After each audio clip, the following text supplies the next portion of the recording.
Welcome to Podcast on the Brink, your weekly dose of Indiana basketball news and discussion, brought to you by the Assembly Call and Inside the Hall. I'm your host, Jerod Morris. Join me live at assemblycall.com every Thursday night and immediately following every IU game for our live IU postgame show. And visit InsideTheHall.com for complete coverage of IU basketball and to join the discussion in the Inside the Hall Premium Forum.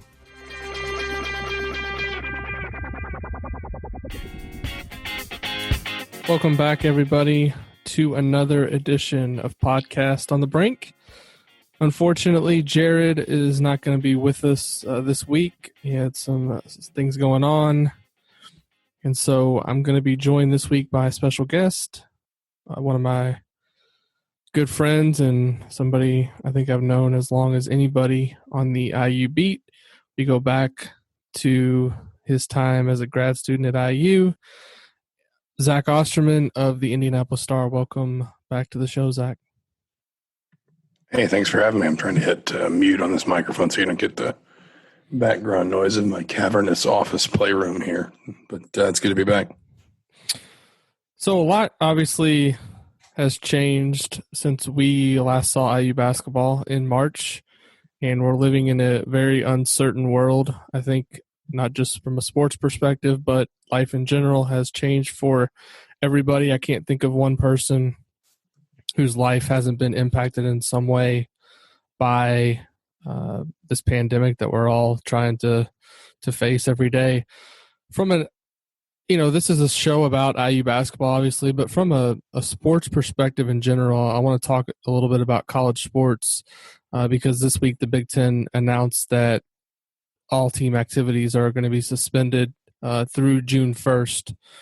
Not a surprise, I don't think, to many people. But what do you think are the next steps? And I know I want to preface everything that Zach and I say on this show with the fact that we're obviously not medical professionals. We're just two guys giving our opinions, and we get asked a lot about, is there going to be a season next year? We don't know, but we're doing our best to try to figure out kind of what's next. And I think, at this point in time, it's really all we can do. But I just want to preface that our conversation with that. But Zach, I'm just curious from your perspective, you cover IU football as well as basketball.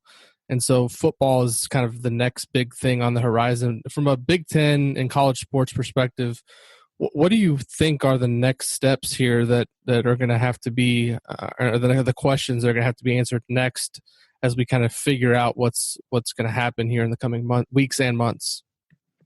Well, I think it's been made pretty clear at this point that the commissioners and, to some extent the presidents, the chancellors, the provosts, those positions can kind of vary across universities, but those people, I think, have been pretty uniform in the idea that unless they can bring students back, if the campus itself cannot be open to, the general student population, faculty and staff. So to give Indiana as an example, the only people, bar emergencies, that are allowed in Indiana university buildings right now that I'm aware of, and my wife works at IU. She's been working from home since all this started, so almost 2 months now. The only people allowed in are building maintenance. The people who would need to be in there to fix some kind of plumbing problem, keep things clean, whatever. Everyone else is working from home. Indiana, and I use Indiana as the example because it's what I know, it's what I'm closest to. Indiana has been working on figuring out its way forward. Probably, here's where I need to kind of be careful between what's sourced and what's me trying to connect dots. I think that if you want to talk in terms of hard dates, I have a suspicion that unless we see another real explosion of cases, which is always possible based on what the experts are saying, I have a suspicion that you will see a number of colleges and universities, including Indiana, begin to try and loosen things up next month. So we're talking on May 6th. I think that, that could be sometime in June. that would still probably be limited largely to essential personnel. We've discussed things like maybe she'd work from home part of the week and come in part of the week. There would still be, really sort of strict measures on social distancing. Everyone would be, I don't know if they would be required, but certainly strongly encouraged to wear a mask. There would be a great emphasis placed on sanitation, especially at places where you might enter the building, reminders to put on a mask, stations to wash your hands, those kinds of things. But trying to see if they can't kind of crack the window open a little bit. And the analogy the best one I've come up with when people have asked is that it feels like all of this, from a sports perspective, from a society perspective, whatever, is going to feel a little bit like learning to drive a manual transmission. Like the first few times we do it, it's going to stall. We're going to screw and the engine's going to stall. And then we'll get a little better at it and a little better at it and a little better at it. And by the end of the lesson, maybe we're not driving like naturals, but it's running smoothly, or at least smoothly enough that the car is moving forward. And I think that you're going to have to see that process unfold before you can think in a serious way about college sports, because that's not to say that part of the universities trying to open that window or crack that window open is maybe them starting to think about ways in which they can get some of that back, ways in which they can get, some athletes back on campus, maybe some activities up and going again, though, that's going to be up to the conferences, the NCAA too. But until you see something resembling normal returning to college campuses, you can't really think in terms of, when are we going to see college sports? I think that's the thing that has been made very clear. Now, the flip side to that is, again, I think what will happen is it'll come in waves where we'll try these things. They won't work. At first, there will be setbacks, and we'll figure out how to deal with those setbacks and tweak things and figure things out, and then it will run more smoothly. And then there will be sort of this template that everyone can follow and sort of overlay onto their situation to say, well, this works for us, but this doesn't, and this works for us, but this doesn't. So I don't think it's necessarily something where it's just like, we're going to go back to zero every single time something goes wrong. But I do think that you're going to need to see,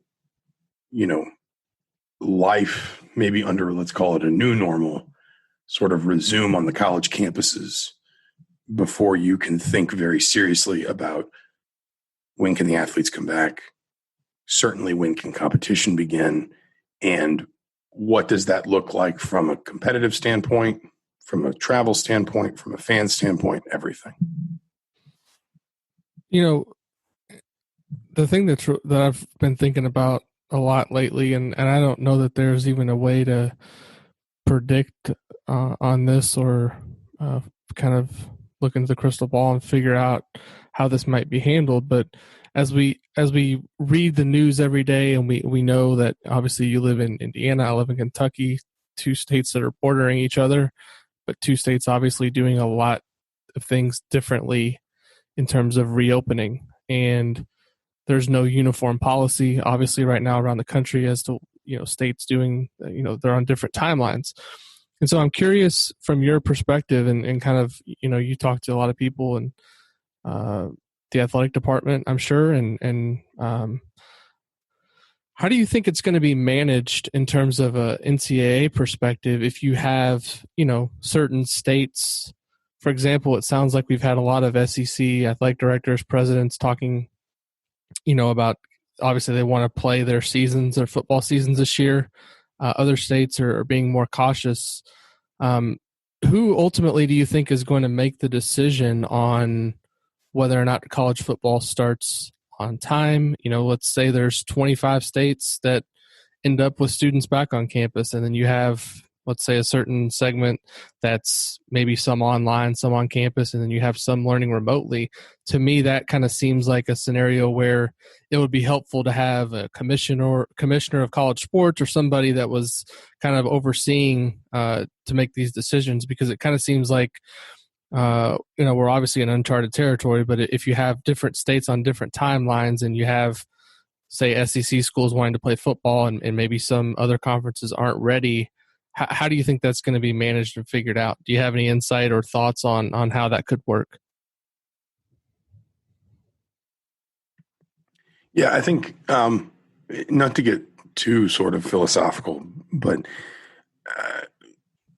I think one of the things that this has probably begun to expose, and it's not like we didn't know it was already there, but I think certainly one of the things that maybe is going to really become pronounced as we do try to move college sports, because, the thing is, relatively speaking, this is easy for the pro sports, right? Like, you have like all of the stakeholders basically live under the same umbrella. And the players have their union, and, the owners have their committees and their meetings and things like that. But ultimately, it's not hard to get all those people to come together in one metaphorical table and discuss what it would take to get baseball going again, to get soccer going again, to get football up and running, the NFL in the fall.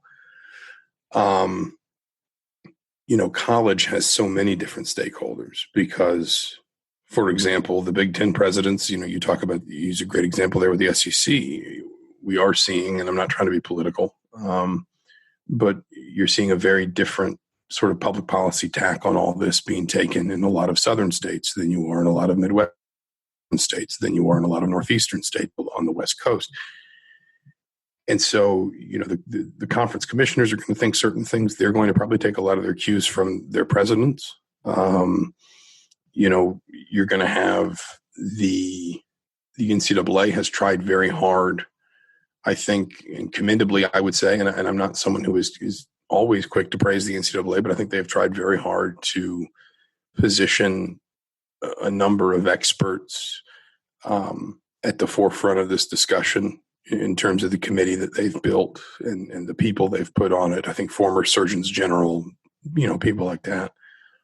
But it all comes back to this issue that I think college sports has had for a long time, which is basically who's in charge. Because, Mark Emmert runs the NCAA. And I think that the sort of lay sports fan would say, well, the NCAA runs college sports. But if you're involved in it enough, you know that really the NCAA doesn't, in theory, the NCAA only exists at the will of its members.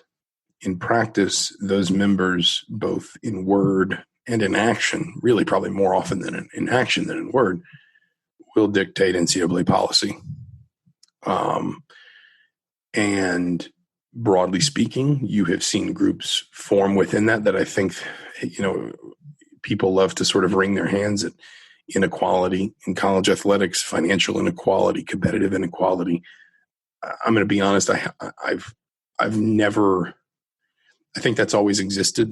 Now, is it more pronounced now? Possibly, but I think it's also just an easy thing to talk about. And it's one of those things that it's very easy for people to feel like the problem is worse in their time than it was in a time they didn't know, in the same way that, I think there is just a human, again, I'm not trying to get too philosophical, but there's a human tendency to see what's going on around you in the moment as the worst thing that's ever happened.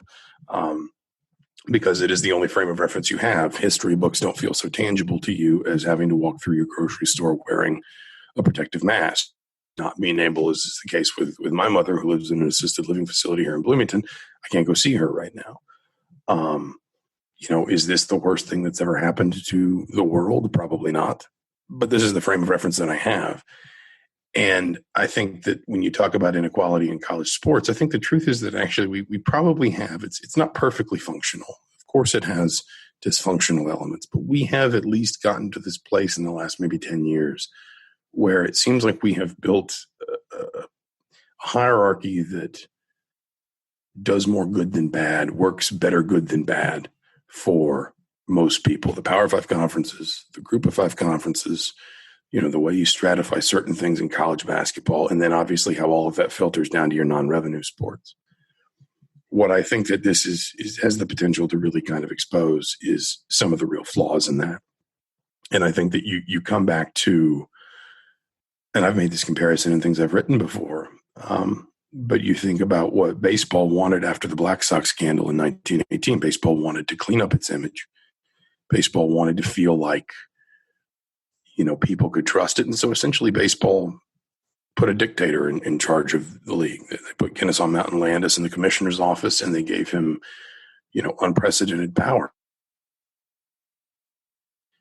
We can have a long debate about whether or not baseball was better off for it, but the point is that's what baseball wanted. I think that, to your point about a commissioner of college sports, I think that I would not be surprised at all if there's a point at which there is kind of an outcry for that, for there to be one, sort of unifying figure at the center of all of this decision making, who is the person in charge, is the person sitting at the head of that metaphorical table. I just don't know who that's going to be. And I think that we've been in moments in the past with, rules issues, television rights, realignment, certainly, where college sports might have been better off for having somebody who was essentially kind of the czar of college athletics in this country. And we didn't, but ultimately those were competitive concerns in many respects, some of them educational. This is obviously much more grave. And so you just sort of wonder at the end who dictates what the final decision is. I think that's going to be maybe the most difficult thing for me in terms of beyond the obvious of managing this disease and sort of controlling its spread as much as we can as we move forward. For college athletics, it's going to be basically who is in charge of deciding of the final decision, because there are so many different stakeholders involved that aren't really always answerable to one another. The NFL Players Association and the owners are answerable to each other. Because if the Players Association doesn't agree to play or the owners don't agree to pay, then there's no NFL. College sports is a little more disparate. And I think that I think that's a good point, because I think we could wind up in a situation where you almost do wish there was just someone with almost a level of dictatorial power in college athletics that could just, in the end, let all of the debate happen and then say, I know we disagree on these certain things, but this in my view is the best decision, and this is how we're going to move forward. One last thing on this, it's not exactly the same topic, but you've been writing a lot about football recently because there's obviously been a lot of availability and talking to different players and coaches. What sense in general have you gotten from the football program about what their expectations are moving forward in terms of how much time, they obviously missed a lot of valuable time in the spring. What sense from the coaches and from the players are you getting that how much time they will need to get ready if there is a season, and kind of how has it changed, I guess, the day-to-day for the football program? Basketball, being off campus, it's a much smaller set of people. And it's, I assume, a little bit easier to manage the communication when you're talking about 15 players. For football, it's a lot more players. Obviously, there's more coaches, but I would assume it's in football, there's a lot more focus, obviously, on strength and conditioning this time of year. What kind of feedback have you gotten from the coaches and players on kind of how this has changed things for them, and what kind of timeline would they need to be ready to play if it's going to happen? Yeah, I mean, I think, first of all, I will say that, and I think this is probably department-wide, I think Indiana University, as an athletics department, has made a real effort to not have a Mike Gundy moment, to not have a moment where anybody kind of did anything other than parrot some very, straightforward, I don't want to say boring, but, kind of by the book answers to questions about, well, when do you think this can come back? And when do you think this should come back? And so on and so forth. And I'll also say, too, Tom Allen did, I think, about a 45-minute Zoom call with reporters a couple of weeks ago, but I was on furlough, so I was not able to participate in that call one way or the other. Allen has, I think, at least tacitly endorsed the idea if they could get I think his idea was basically sometime in June. If they can get their players back together sometime in June, even though they've lost a lot of spring practice, they've obviously lost all that strength and conditioning time you talked about. then that would be enough time to start the season on time. Now, of course, there's also the possibility the season doesn't start on time. I think ultimately, I've talked to coaches, and not just at IU, but in general in football. I've talked to coaches in non-revenue sports. Even the non-revenue sports coaches will say, something to the effect of, they can do with my sport whatever they need to, just as long as we have a season. We can play it out of season. We can play it at a different time of year. I don't care. Football's the one we can't lose, because football is such a revenue driver that it would impact deeply everything else in the department. I think that, really, there's a lot of different theories basically on the difficulties football's facing right now, in just in terms of the day-to-day, and who could benefit and who could lose if and when programs are allowed to come back together. So, for example, right now, football's not really losing much, because this would be the time of year that players would be given off. They could stay and work out if they wanted, but that's completely voluntary. A lot of them go home. Saturday would have been, and I guess still will be, but only virtually, IU's commencement. Spring practice would have ended, et cetera. I think the difficulty for football was more back in March and April, when Indiana had just hired a new strength and conditioning coach. He was in the process of putting his staff together. That would have been an opportunity for him to really dig into his roster. And instead, basically what he was doing is trying to figure out how to write body weight and dumbbell workouts for each one of his players individually, based on what kind of facilities they had access to. So, it gets into kind of this idea of, you don't know what kind of shape your team is going to come back in. You could still be having position meetings through spring practice. Obviously all of that was being done virtually. Coaches could not monitor any sort of workouts, still can't. Strength coaches can't even really monitor workouts. They can just look at results. And so, what you're really going to have is almost kind of this crash course. And I think what could happen ultimately, if the season is able to start remotely on time, is effectively you basically get two schools of thought for coaches that do everything to prepare their players' bodies and just think, we're going to have to dumb down the playbook. We're going to have to water certain things down, but we're not going to break down physically.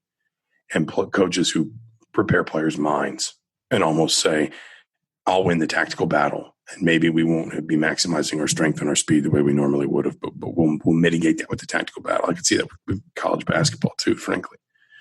But I think in terms of what football will need, I think that the uniform, I don't want to say uniform, but probably the most common response that you get when people have asked that question of coaches in the last couple of months is at least 6 to 8 weeks. And I think coaches, Tom Allen tacitly endorsed this idea of basically NFL-style off-season training activities.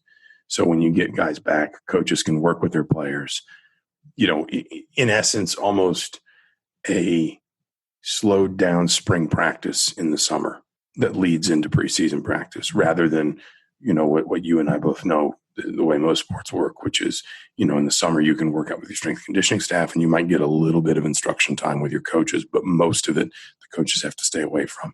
The idea would be that because of everything that's been lost, and because you're kind of having to crash course your roster back together from a game fitness and preparedness standpoint, that the coaches would just be able to work with the players for an extended period of time in June or July. And I do think that there's going to be an appetite for trying to see if that's possible next month. I really, consider that, I guess, informed speculation, but I do think that's really possible. And then you get into kind of the winners and losers, like a team like IU returns a lot of production.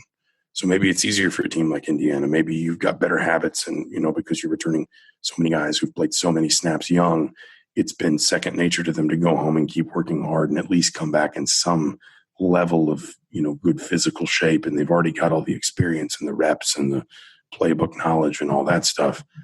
But I think it's still, even if, let's say that these coaches could get their players back, let's just say June 15th, I think there would still be a lot of kind of damned if you do, damned if you don't decisions they'd have to make about getting ready for the season. And then, of course, all of that would be affected by any sort of setbacks or whatever might happen. From a basketball perspective, I let some people know on our forum that we were recording today, and so I got some questions. Although there's some good ideas in here, I'm not going to take them verbatim, but I'll maybe touch on a couple of them. But I think the more, obviously from a basketball perspective, I think the most intriguing offseason storyline to me is whether or not Christian Lander is able to successfully reclassify and come to campus next year. What are you, as the offseason kind of moves along here, what are, in your mind, some of the more intriguing storylines to watch as the summer goes along for IU basketball? I mean, the Lander win is obviously big, and I wouldn't have cautioned since the day he committed against looking at Christian Lander like some sort of savior. I'm not sure I'd even be completely prepared to look at him the way that I think we looked at Yogi Ferrell in 2012, which was basically just the starting lineup has a Yogi Ferrell-sized hole in it, and when he enrolls as a freshman, he'll assume that role, and we'll just all go forward. But adding a high-ceiling, talented point guard to a roster that I think could use another kind of dominant ball handler in addition to Rob Finney, an in-state kid who's played with some of these guys before, who's familiar with a lot of their games, who's been to a lot of IU games, presumably played in some open gyms and that sort of thing. Of course, that changes the calculus for Indiana. I think the other kind of off-season storylines for me, and these are storylines that maybe we don't get a great kind of look at in real time because we don't spend a lot of time around the team in the summer. And obviously, right now the team's not even around itself, so to speak. But how does Trace Jackson Davis grow? Because I think that there is very much the potential there for him to take a leap and be maybe the dominant big man in the Big Ten, certainly one of them. And that's, I guess part of that is how you want to see Luka Garza, but I see Garza as more of a, I don't want to say a small ball forward because he's 6'9", 6'10", but, Trace Jackson Davis and Luka Garza don't play the same position. I think everyone can, broadly speaking, understand that. When it comes to true, down low, dominate the paint bigs, I think Trace Jackson Davis could be as good as anyone the Big Ten has next year. It just depends on the progress he's able to make. I would look at a couple of players that I think, maybe at least one of them starts, maybe neither of them start next year, but Race Thompson and Jerome Hunter, I think, when you saw the impact both of those guys could make when they were playing well last year, you think about Jerome Hunter against Ohio State and Maryland, you think about Race Thompson the last month and a half of the season. If those guys can both take tangible steps forward, and I'm not talking huge leaps, I'm just talking more consistent, a little stronger, a little bit better defensively, maybe a little bit more consistent at the offensive end and whatever it is they want to try and do, then I think that boosts Indiana significantly, because then you start to really get into a conversation about how deep and versatile Indiana can be and how they can attack you all sorts of different ways, and they can throw different weird coverages at you and on and on. I think, for example, about the way that Indiana defends Lamar Stevens at home in the Penn State win back in February. And then the last one is just Justin Smith. And I know that Justin Smith is a player that divides opinion for people sometimes, but he was a double-figure scorer last year. He was Indiana's joint second leading rebounder. He's been an almost ever-present figure in the starting lineup each of the last two seasons. And, you don't really – it's not likely in my mind that you fill that hole if for some reason he decides to stay in the draft. Now, I think there's a wide, kind of a broad-based expectation at this point that this is a test the water, get some NBA feedback, and come back for my senior year decision. But, of course, as long as that sort of loose end isn't tied up, that's probably one more for me. So I think those are the three or four big ones. And then, of course, Robert Finney, how does he keep growing? I think we can all see how important he is to Indiana as a point guard. But those are probably the big ones for me this offseason. Question that was submitted. I'm curious to hear your thoughts on this, because the more I thought about it and looked at kind of the depth chart for next year, there's a lot of guys who you look at and say, well, this guy could definitely play a role, but there's two or three guys also at the position that are going to have something to say about it. And how do you think Indiana's going to be able to spread the minutes around to keep everyone happy next season, especially if Lander comes in, because it kind of looks like, they could go 10 or 11 deep. And realistically speaking, it's always nice to talk about that in the preseason. But then when you get in the meat of the Big Ten, you're not playing 10 or 11. You're playing 7, 8, maybe 9 when it comes down to it. I mean, to me, that's one of the interesting things looking at this roster for next season is just the sheer amount of guys you look at and say this person could play a role. How do you think that all balances out? Well, I think there's a couple things. I mean, I'm fascinated by the point guard dynamic. If Christian Lander can reclassify, because I don't think Rob Finney is just going to sort of fade to the background on that. But you also can't deny Lander's talent and potential. I do think we could see more 3-guard lineups, or maybe kind of true 2-guard, 1-wing lineups than we saw a season ago. You look at the way that last season ended, you could imagine maybe Race Thompson still eating up a few more of Joey Brunk's minutes. And certainly between the two of them, it's worth pointing out down low, Trace Jackson Davis is already playing a ton of minutes, and you're losing Deron Davis without bringing in another true big. So, the 4 guys that play those 4 and 5, Brunk, Jackson Davis, Thompson, Justin Smith, those 4, I think there's going to be tons of minutes to go around there. At this point, and of course, we're talking on May 6th, things can always change. At this point, I don't know that I expect Indiana to fill that 13th scholarship. So that, kind of loosens certain things up as well. And then I think that this is the other kind of key to recruiting players that understand that they're 4-year guys. And that can sound simplistic, but I remember having a conversation with Anthony Leal. I did a long sit-down interview with him near the end of the regular season. And he said, when I came in as a freshman at South, they needed me to knock down shots. They needed me to be a shot maker. And as I got older, my role changed, and I needed to understand how my role changed, and they needed me to score more. They needed me to take on bigger defensive assignments, whatever. And he said, and I already know that looking at Indiana, what's going to be my, I need to understand my role next year and embrace it. It's going to be, can I come in and offer something on defense and knock down threes? And the point is, I think that sometimes when you recruit kids that understand that if they don't play 19 minutes a night as a freshman, that doesn't mean that they're not going to have the career that they want over the course of 4 or even 5 years. It's worth pointing out Archie Miller wasn't afraid to redshirt a guy at Dayton. He did it more than once. Then I think that's when you get into a situation where you can say, hey, we can go 9, 10 deep most nights. But as you point out, on the nights where the bench does tighten up, the guys down at the end aren't thinking, well, hold on, where are my minutes? Why am I not getting a look at this? I think, if you ask me, for example, for a starting lineup right now, and it's difficult, but, I'd shooting from the hip, I'd say something like Rob Finney, Al Durham, Trace Jackson Davis, all locked in. And then I think you can make an argument for, let's say Lander's on the team. Christian Lander starting, certainly an argument, of course, for Justin Smith starting, Race Thompson starting, Joey Brunk starting. So maybe it's also not a year where Archie Miller is completely wedded to his starting lineup. I don't know. And it's going to be difficult in some respects, but I also think too, if you want to be a high major coach, you need to know how to handle this, because, a high major program like Indiana can't only have 7 good players. A high major program can't be in a position where it's only got 11 scholarship guys every single year and only trusts playing 6 of them. And I'm not saying that's not a direct criticism of Archie Miller. My point is more saying he has shown that he knows how to recruit the guys that fill a lot of the holes that he has on his roster.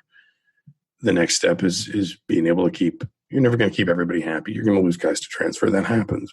But being able to keep everyone happy enough that you're only losing the guys like DeMacy Anderson, who looks at it and says, you know what, I just don't think there's going to be minutes for me here going forward. I haven't been able to carve out the role that I want. There's no hard feelings. I just want a different challenge. I want a place where I can play more.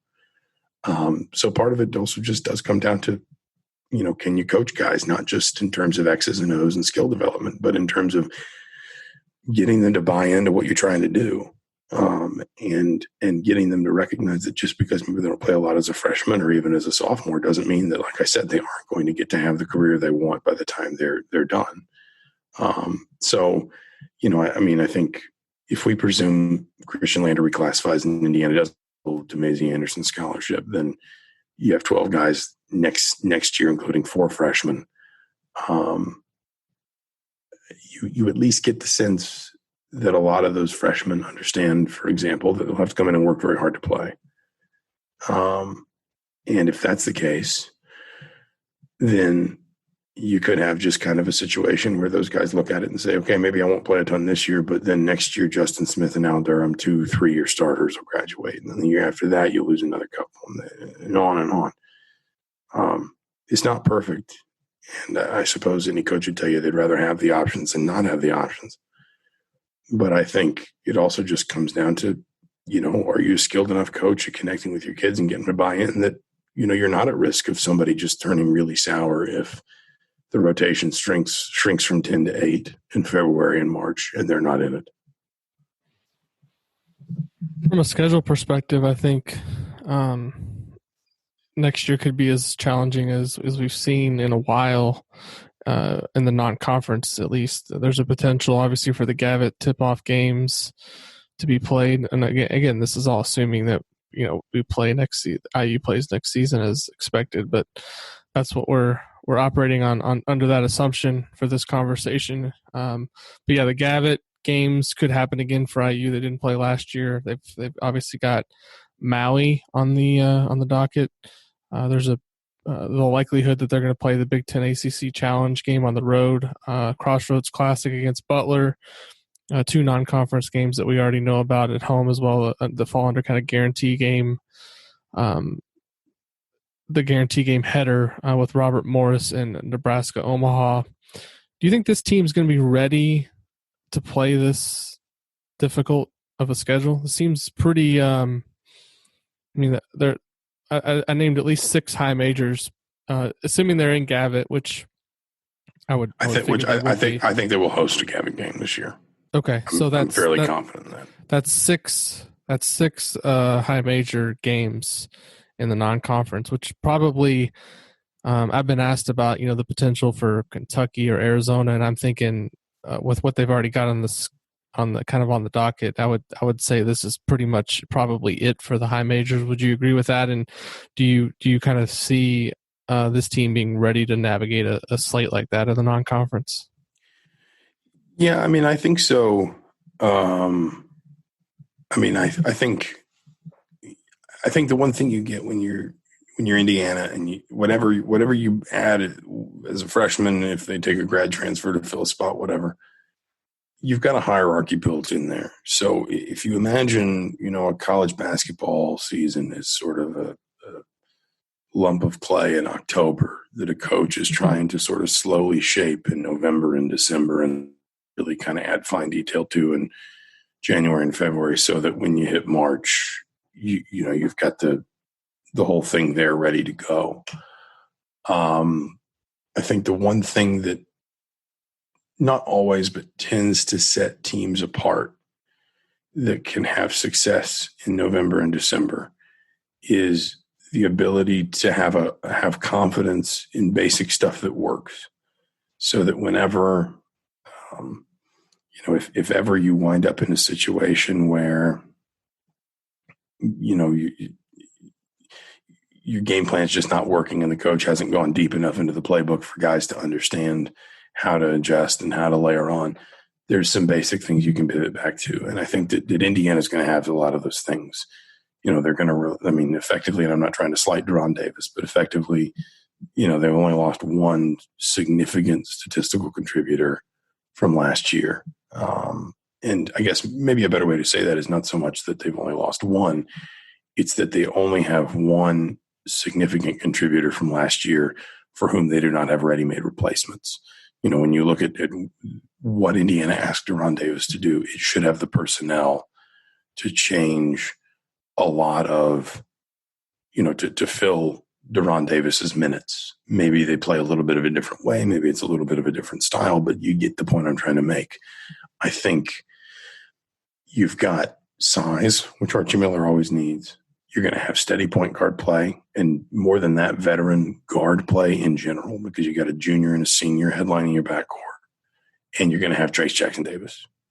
And so as much as, yes, that's a difficult slate, at least on paper. And of course, listen, we can have a separate conversation about whether events like the Maui Invitational are in some sort of peril ahead of next season or not. But I think that there are already some really sort of foundational, kind of aspects of next year's team that are going to be in place such that if you run into a difficult night, a difficult opponent, you don't need to necessarily be able to go to, chapter 14 of the playbook to figure out how to out scheme, because you're going to be able to lean on some fundamental strengths, your high-low game, your point guard game, the veterans you have, the depth you have, the broad idea that I think it's fair to say this program looks pretty well bought into Archie Miller's defensive philosophy at this point. Offense needs to keep coming on, but defensively, Indiana is very good and probably still going to get better. And so my point is, I think, it's absolutely a difficult non-conference schedule. You can even throw those 2 Big Ten games in there, presumably as well, because those are typically played right after the Big Ten ACC Challenge. So you're going to wind up in a situation where you could go basically from Maui Invitational to Big Ten ACC Challenge to Big Ten game to Big Ten game to Crossroads Classic or something like that. But I also think that if, you're going to have to navigate a stretch like that, it's no bad thing at all that you've got a team that is as veteran as Indiana and is something that made a lot of sense to me in watching it play out this year was when Archie Miller would talk in November about how his team was young, and he didn't necessarily mean in years so much as he meant in roles. And I sat down and kind of looked at the roster, and it just occurred to me that the only guy at the beginning of this past season who was in theory not stepping into a completely different role from any he'd ever really filled in college was Rob Finney. That's not going to be the case next year. The roles that you are asking guys to fill, let's say Finney, Durham, Jackson Davis, Race Thompson, Justin Smith, those are going to be roles that are probably maybe a little bit expanded, but probably pretty familiar to those guys. And so if you've at least got some of those fundamental sort of strengths, and maybe the better way to put it is confidence in those fundamental strengths already ingrained into your roster, I think you're okay. Because the other thing that's worth pointing out too is a lot of those teams, North Carolina, I think, is in Maui with Indiana next year.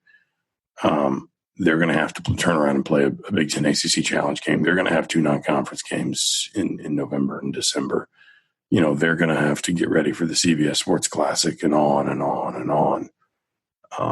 That's the other thing I'd say too is, and not to just keep kind of turning this back to, hey, that's life in the NFL, but you want to be successful in Indiana. You're not looking for free passes in November and December. You're looking for challenges that'll harden your team up for February and March. I'll get you out of here on this, Zach, and this is a non-IU basketball or football question, but it was actually addressed to me in the forum, but I want to ask it to you because I'm just curious and give you a chance to maybe talk about some of the things you've written about. I know you had a big baseball story today, and the one thing I will say is someone that relies on people reading stories and all that, and Zach's in the same position. It's a challenging time just in general for everybody in the world, but for our professions, it's been a different time too. So I'm curious.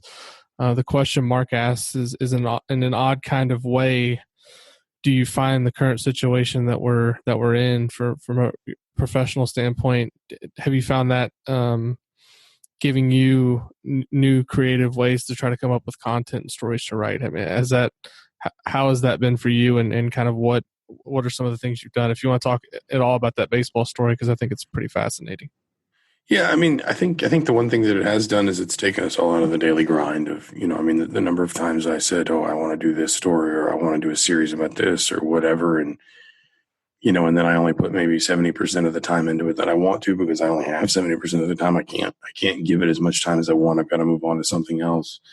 I think we've been able to do that a little bit more. I mean, that baseball story, and I can talk about it, the story itself a little bit, but in one respect, I covered that team in 2008 and a significant portion of 2009. And I've stayed, sort of like in touch with a number of those guys since. So it wasn't hard for me to find sources, but, it also struck me like essentially what it is it's an oral history of the 2009 baseball season, which was the first Big Ten tournament Tracy Smith won at IU.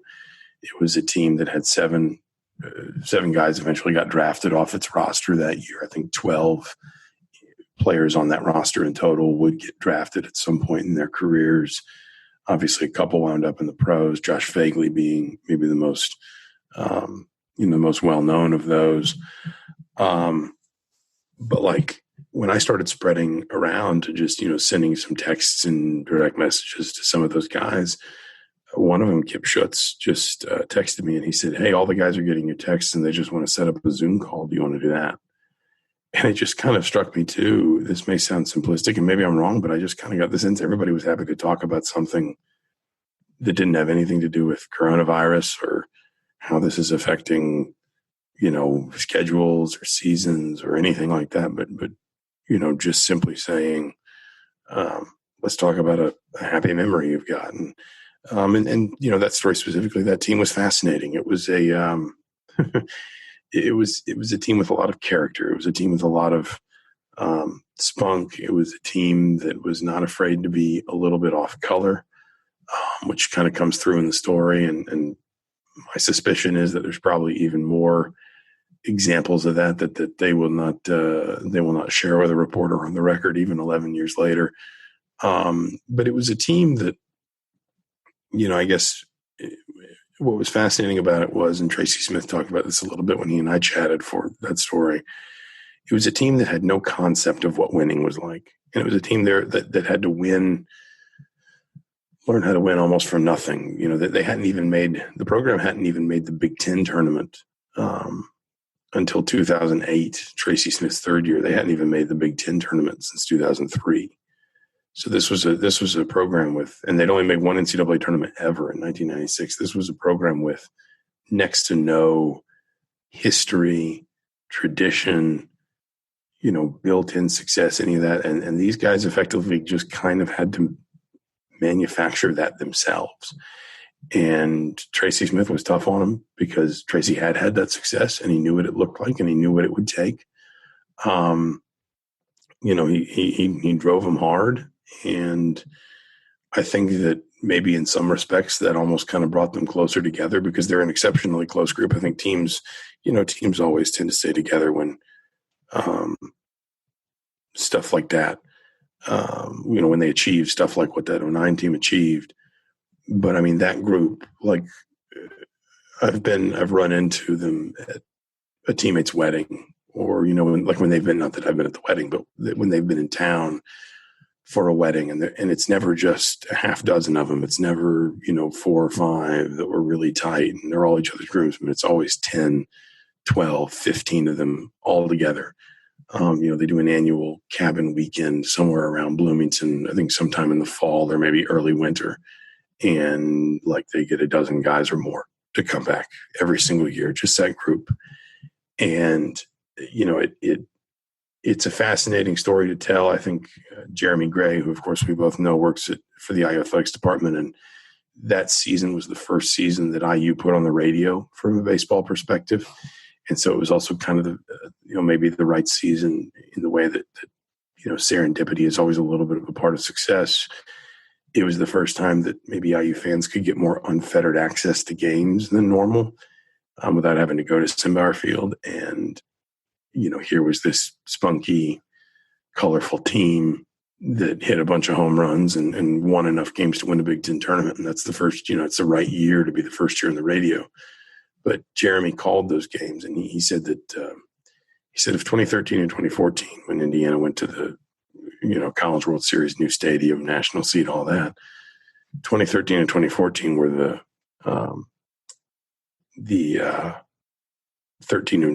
Joe Torre Yankees. Sorry, I lost my train of thought there for a second. If 13 and 14 were the Joe Torre Yankees, then in 2009 was the Billy Martin Bronx Zoo Yankees in the 1970s, when there was, it could be a little bit anything goes, no holds barred. It's incredibly off color at times, but it still led to winning and it still led to success, and it was still really fun baseball. And so, listen, we try to tell those stories under more normal circumstances anyway. But ultimately now I think we do have a little bit more time, and I both know this would be our off season anyhow, but now's a time. The other thing too is now's a time when everybody's got some free time. So it's maybe also not harder to get somebody on the phone because, for them, I don't know how many interviews, I can't speak for you, but I've done a number of interviews for different stories in the last month where basically someone's just been like, hey, happy to be off of Zoom and just be on the phone with a human and not staring into my computer for 20 minutes. And so, hopefully we'll get to keep doing this. Obviously, also, hopefully, we'll all be able to find a new normal here relatively soon. But in the meantime, I think we have, the opportunity to try and zoom out a little bit, attack some of these stories that we probably wouldn't have made time for otherwise. And just give people, I think people still want to read about sports. I think they, and especially in the absence of live sports, they want to be able to reminisce and go back. And, here's an opportunity for them to do it. Absolutely. Well said, Zach. It's, I know we talk every day, so it's not like we haven't caught up in a while, but good to get you back on the show and get your perspective. I really enjoyed your thoughts on just kind of the most fascinating thing to me is this kind of as we go here is just figuring out how, because our jobs depend on college sports happening. Obviously, if they're not going to happen for the foreseeable future, then both of us start to kind of wonder what we're going to write about. So I think the conversation just about on how all that could work was fascinating, and I think it's kind of the next big thing that we have to look forward to, at least in terms of figuring out what's next for sports in general. So thanks for that, and thanks as always for taking the time. We really appreciate it. Absolutely. Thanks for having me. It's always good to be back. Thank you for listening to this episode of Podcast on the Brink. We always appreciate you being here. Remember to join me and my co-hosts for more IU basketball talk at assemblycall.com, and visit Alex over at insidethehall.com for complete coverage of Indiana basketball. If you want to support Podcast on the Brink, here is the single best way to do it. Tell anyone you know who loves IU hoops about us and suggest that they subscribe. Podcast on the Brink can be found on Apple Podcasts, Google Podcasts, Spotify, and everywhere else podcasts are available. Tell your social media followers, email your friends, text your family members. For weekly discussion about IU basketball, they need to be subscribed to Podcast on the Brink. We'll talk to you next time. Go Hoosiers.